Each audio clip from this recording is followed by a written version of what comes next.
Jeudi 27 mars, Madame, Monsieur, Yaorana, bonsoir et bienvenue dans le journal de Tahiti Nui Télévision. Tout de suite, le sommaire. Air Tahiti réclame une égalité de traitement. La compagnie réagit après le soutien annoncé du pays envers Air Moana. Un soutien financier qui ne passe pas. La question a été évoquée ce matin à l'Assemblée. Le rahoui exceptionnellement levé à Tautira durant 2 jours.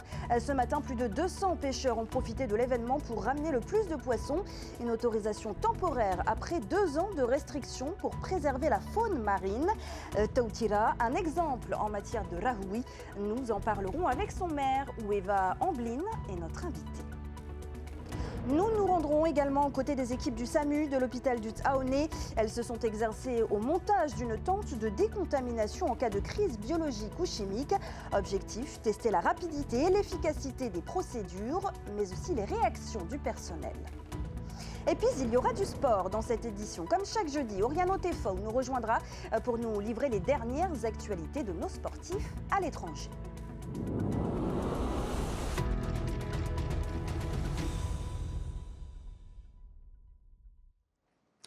Elle réclame l'équité. La compagnie Air Tahiti réagit donc au soutien exprimé par le pays envers sa concurrente Air Moana. Un soutien qui pourrait prochainement se matérialiser par un prêt de 600 millions de francs pour financer 3 ATR et l'entrée au capital de la société Natireva. La question a été évoquée ce matin à l'Assemblée et déjà Air Tahiti menace de contre-attaquer. Laure Philibert, Matai Horei. Jusqu'à quel point le pays compte soutenir Air Moana? C'est la question que se pose Air Tahiti. Dans une note de service, la direction de la compagnie domestique évoque sa stratégie pour défendre les intérêts de la société et du personnel. Si le directeur d'Air Tahiti y indique ne pas être opposé à la concurrence, il réclame une égalité de traitement. Un courrier a été envoyé hier au gouvernement, à l'Assemblée et au haut-commissaire. Ce matin, lors de l'étude du collectif budgétaire en commission de l'économie, la question du soutien du pays à Air Moana, en difficulté financière, a été largement abordée. Je pense que si on fait le total des soutiens qui ont été apportés par le pays à Air Tahiti depuis sa création, on obtient des chiffres qui sont conséquents. C'est normal, c'était l'acteur historique. Et aujourd'hui, on est là pour s'assurer qu'une concurrence saine puisse exister. Il y a eu, depuis la création d'Air Moana et on va dire avec l'ancienne direction d'Air Tahiti, une guerre sanglante qui a été menée, qui a conduit à une destruction de valeur pour les 2 compagnies. Je pense que ce n'est pas la bonne approche. Je pense qu'il y a, et je l'ai toujours dit, je suis convaincu qu'il y a de la place pour 2 opérateurs. Il faut maintenant trouver le point d'équilibre. Du côté des non-inscrits, on s'interroge sur l'entrée du pays au capital de Natireva. Il y a un changement total de la position du pays. Nous, ce qui nous inquiète, c'est que la société est en difficulté financière, d'une part, et donc ça va conduire finalement le pays à devoir assurer les pertes, si c'est le cas, et garantir les emprunts. Donc on est sur quasiment 9 milliards s'il s'agit d'acquérir 3 appareils. Le Tapurawit Atira se dit sensible aux inquiétudes formulées par Air Tahiti. Notre crainte aujourd'hui, c'est déjà une distorsion dans la concurrence parce qu'on voit aujourd'hui qu'effectivement le gouvernement fait tout pour sauver Air Moana. On veut de la concurrence, il n'y a pas de souci, mais à côté de ça, il y a Air Tahiti également. Et là, clairement, il y a une situation inégalitaire. Le collectif budgétaire sera étudié lors d'une session extraordinaire mardi prochain. À l'Assemblée, faute de réponse du pays, Air Tahiti dit envisager l'arrêt des vols non rentables ou non couverts par la délégation de service public. Après 2 années d'interdiction, Tautira a donc levé son rahoui ce matin. Ils étaient plus de 200 en mer contre une 50aine en 2023. L'événement prend de l'ampleur. Je rappelle que le rahoui permet de régénérer la biodiversité marine. Avant d'en parler avec notre invité, je vous invite à plonger aux côtés des pêcheurs de Tautira. C'est avec Liora Bounik et Jantino Roua. Le son des toérés marque le coup d'envoi pour les pêcheurs. Sur le quai, ils sont nombreux, rassemblés pour assister à l'événement. Une bouffée d'oxygène pour les familles de Tautira. Cette journée est placée normalement sous l'angle d'un événement festif, donc, qui est organisé par le comité de gestion et par la commune. Donc, l'idée, c'est de rassembler justement la communauté de Tautira autour de ce rahoui-là, qu'ils prennent bien conscience que c'est leur rahoui, leur garde-manger. L'opération est encadrée, les règles sont strictes. 2 zones autorisées, technique de pêche uniquement au fusil et à la ligne, et seuls les poissons peuvent être pêchés. Des restrictions qui font tout de même le bonheur des pêcheurs. En restant 20-30 minutes dans l'eau, j'ai pu constater qu'il y a beaucoup de poissons. Ça se voit que le rahoui est présent. À chaque fois que je tournais la tête, je voyais du rouget, du reuil, perroquet, mais en abondance. Je trouve qu'il y a beaucoup de poissons. Pour une découverte, je ne suis pas mécontent. Les participants ont pu profiter de l'événement jusqu'à 13h. Retour ensuite à la mairie pour recenser les espèces pêchées et les comptabiliser. Si certains sont venus pour la simple découverte, d'autres souhaitaient observer l'évolution de ce rahoui. L'évolution, en fait, le fruit aussi du travail qu'on a mis dedans, parce que en fait, ce rahoui-là, il a été aussi surveillé aussi de nuit comme de jour. Une persévérance qui semble avoir porté ses fruits. Prochain rendez-vous pour les participants ce samedi 29 mars, avant une fermeture prévue jusqu'en 2027.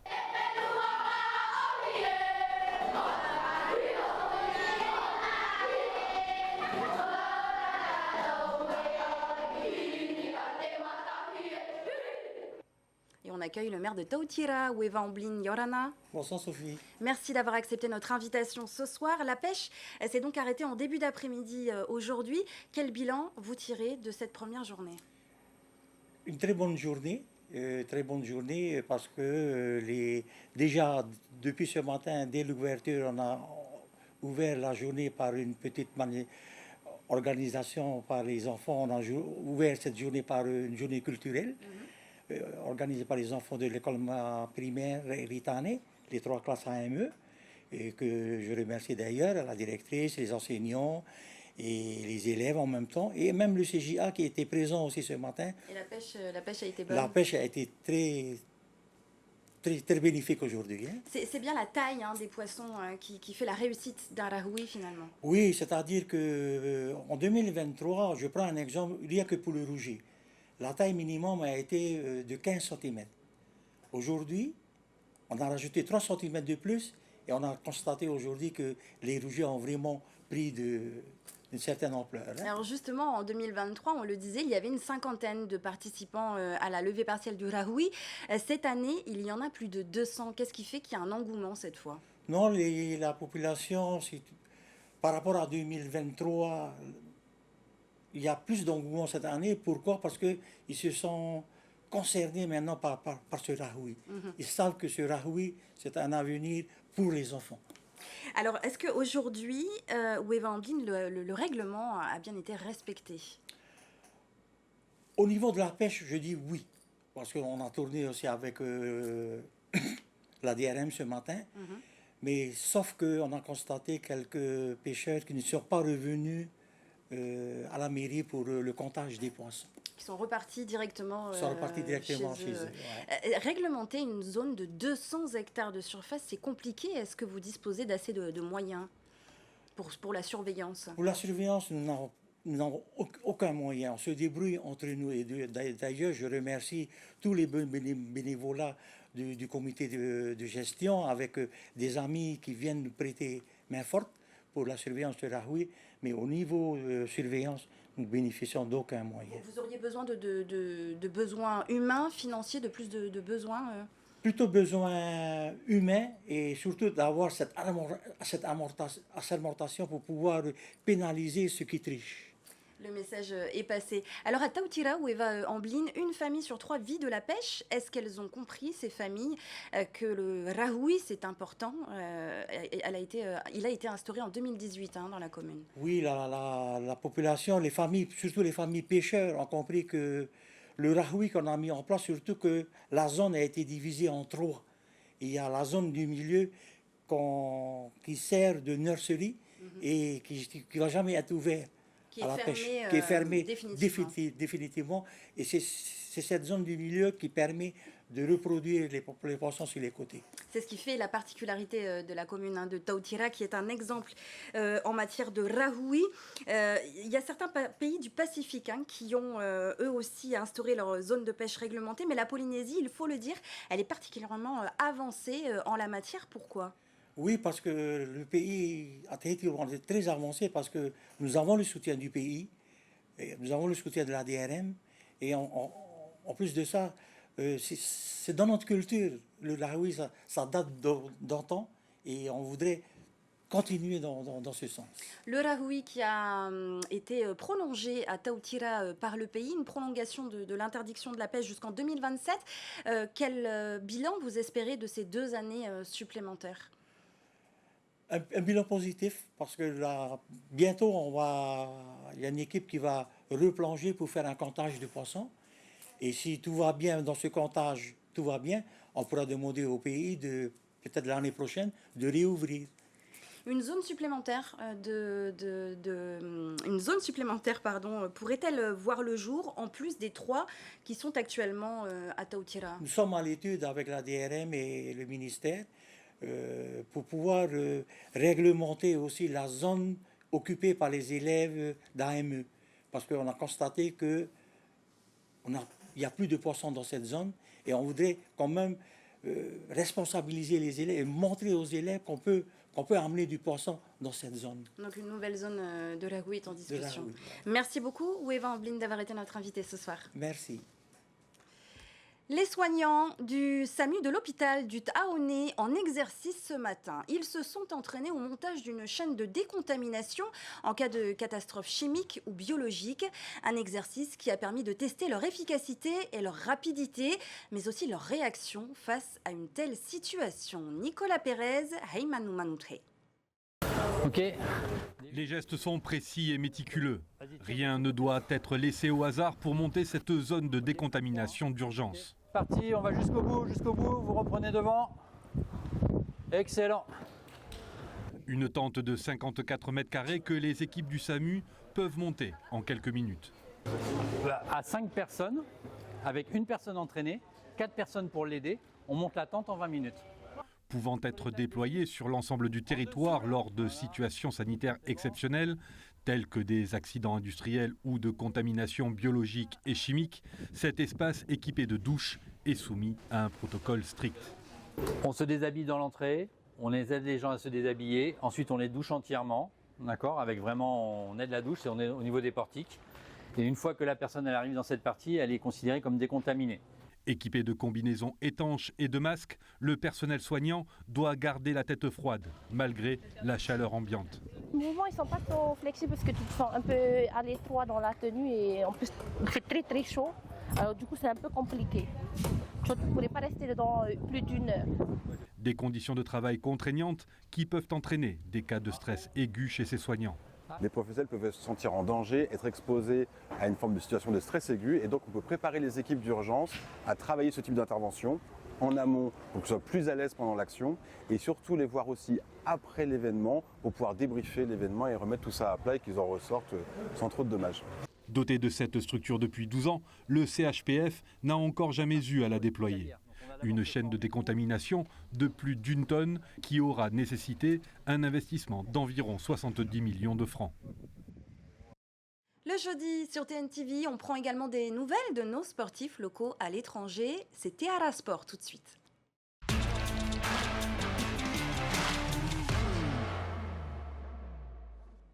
Et on accueille Oriano, Yorana. Yorana Sophie. Alors, on débute avec ce championnat national scolaire de Va'a. La Wakaama se dispute depuis lundi en Nouvelle-Zélande. Plus de 2000 jeunes y participent.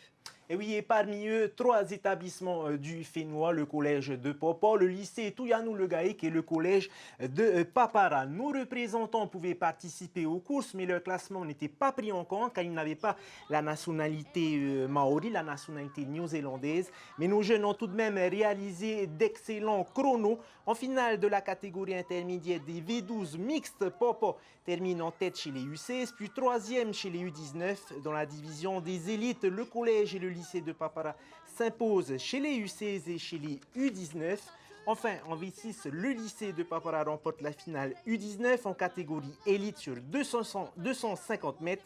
Les collégiens de Popo, eux, triomphent également en finale V6 sur 50 mètres. Chez les UCS, pas de médaille pour Noito puisqu'ils participaient en tant qu'invités, mais nos jeunes ont laissé leurs empreintes sur le sol maori. Félicitations à nos athlètes. Félicitations également. On reste en Nouvelle-Zélande, Oriano, mais on parle athlétisme. Cette fois, 4 athlètes du centre de performance polynésien se sont alignés au championnat d'épreuves combinées. Et oui, des athlètes qui ont porté les couleurs du Fénois très haut dans le ciel. En tout, dans la délégation la délégation tahitienne récolte donc 2 médailles. La médaille d'or décrochée par Hinave Janiko dans la discipline du pentathlon dans la catégorie des U16. Elle réalise un score de 2526 points. Et une médaille d'argent gagnée par Jacques Temari dans la discipline du décathlon. Chez les U18, lui aussi réalise un très bon score de 6256 points. Teanave Perez et Hailey Gilroy terminent respectivement 6e et 9e à l'heptathlon chez les U18. Félicitations à nos athlètes. Alors cap maintenant, Oriano, sur l'Hexagone. On prend des nouvelles de nos volleyeuses qui évoluent à Saint-Dié-des-Vosges. Et oui, les Louves de Saint-Dié, les Tahitiennes, sont invaincues dans la phase régulière dans le championnat élite féminin.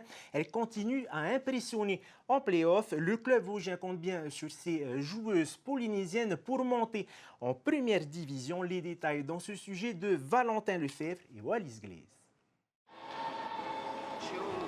C'est sans doute la joueuse la plus spectaculaire de Saint-Dié-les-Vosges. Kahaya Taora, 31 ans, réceptionneuse attaquante, apporte ses nombreux atouts techniques, notamment la puissance et la précision de ses services. Il n'y a pas de secret, il faut s'entraîner pour en arriver là. Chaque entraînement, je m'entraîne tous les jours, service matché. Depuis l'été dernier, Kahaya se sent moins seule avec l'arrivée des sœurs Labaste. Originaires de Pierre, Tehea et Tehei ont commencé à jouer au volley dans leur quartier avant de rejoindre un club local. Ensemble, elles ont quitté le cocon familial polynésien pour bâtir une carrière dans l'Hexagone. Après presque 10 ans dans le club de Sens, en Bourgogne-Franche-Comté, les jumelles souhaitaient intégrer un club à la hauteur de leurs ambitions. Les ambitions du club, ils ont des objectifs élevés. Ils veulent aller en Liga et ils participent. Pour nous aussi. C'était un beau challenge pour nous. Ils participent aussi à la Coupe de France et ils ont fait la Coupe de France Pro aussi, donc c'est génial comme expérience. Les sœurs sont complices, voire même inséparables, et forcément, elles se connaissent par cœur. Elle défend bien. Ma sœur, elle défend bien, elle a une assez bonne lecture en défense. Sauf sur quelques petites bidouilles ce soir, mais sinon ça va. En général, elle défend très bien. Ma sœur, c'est une battante. Elle se bat tout le temps. Cette saison, les 3 Polynésiennes visent les sommets. Objectif, monter en première division avec Saint-Dié-les-Vosges.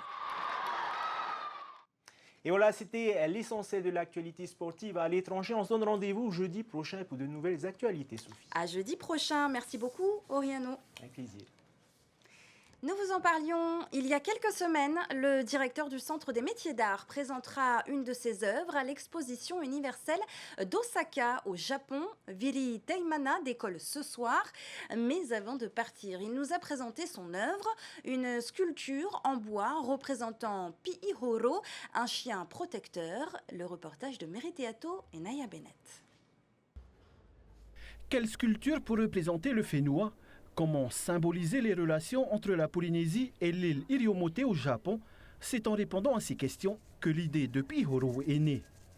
C'est une relation d'amitié entre ce qu'ils ont appelé les îles, Île-de-France, île d'Iriomote au Japon, avec un chat très vénéré par les habitants de cette île.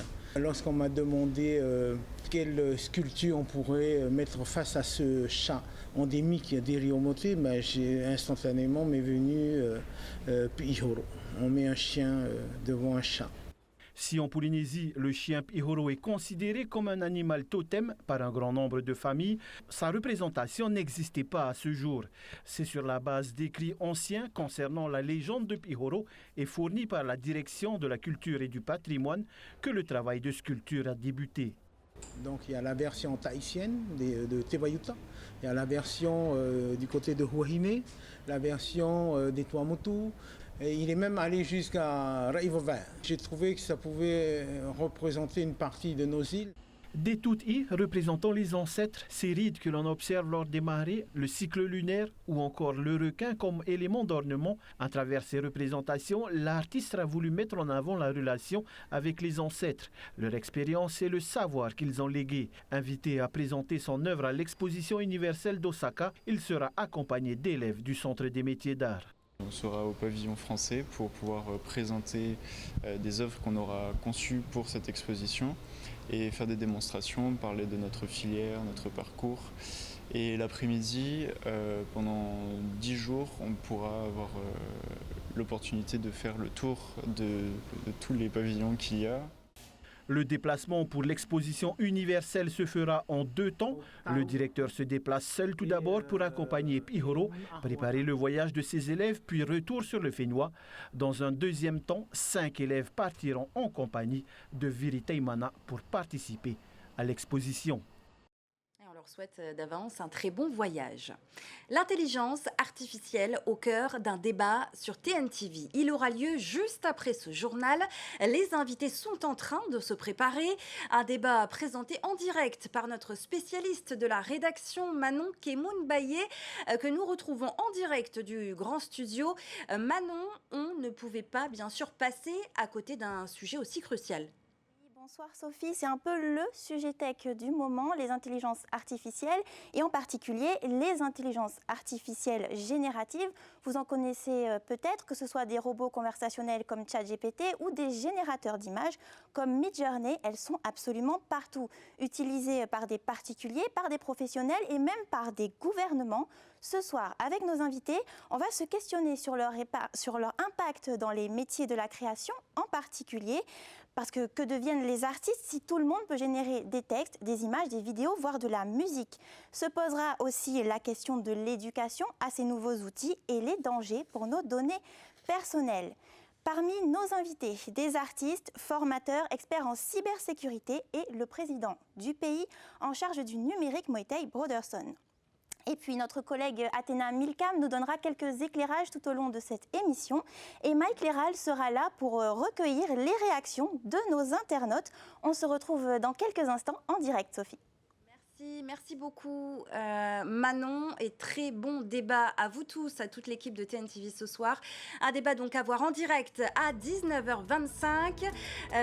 C'est ainsi que se referme ce journal. À suivre les émissions Moana et Toua. Juste après, ne manquez pas donc Touati, paroles croisées sur l'intelligence artificielle. Enfin, 2 nouveaux épisodes de la série Drop Dead Diva. Demain, retrouvez Davidson Bennett pour les journaux du week-end. On se quitte sur ces images des élèves de 3e du collège de Paea. Ils ont visité les locaux de TNTV aujourd'hui dans le cadre de la semaine de la presse. Au programme, découverte du grand studio, des plateaux d'enregistrement ou encore des techniques journalistiques. Des élèves inscrits en classe défense qui participent également à un concours national mis en place par le ministère des Armées. Le thème cette année, la blessure. Pour cela, 6 élèves ont réalisé un haka en hommage aux militaires blessés ou morts au combat. Je vous laisse apprécier leurs prestations et je vous souhaite une excellente soirée.